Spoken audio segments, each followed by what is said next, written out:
Today, I'm going to go over your camera's frame rate and why you would want to change it.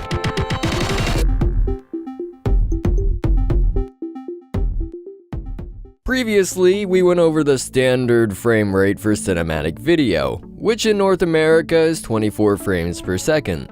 However, cameras can often do higher frame rates, so when should you use these higher frame rates?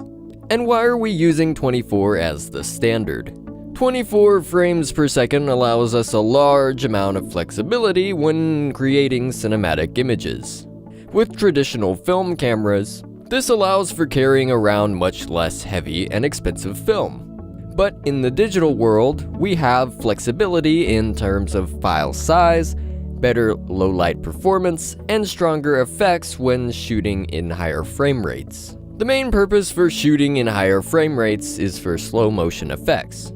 By capturing more images in 1 second, we can stretch these images over time and get very smooth, natural slow motion. By setting the camera to a higher speed, such as 60 frames per second, and then playing only 24 of those frames every second, we get slow motion that is 2.5 times slower than real time, and also a video track that is 2.5 times longer than before, since only 24 of those 60 frames are being played back in 1 second, as opposed to all 60 of them in 1 second.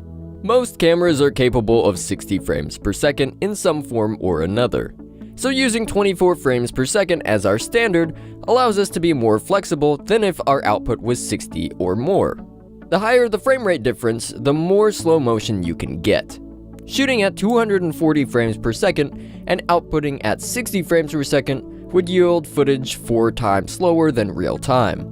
But by outputting at 24 frames per second, that becomes slow motion that is 10 times slower than real time. However, remember that when shooting higher frame rates, your shutter speed should be double your frame rate in order for the motion to look natural, and that your image will capture less light as a result. We'll go over shutter speed in the next video.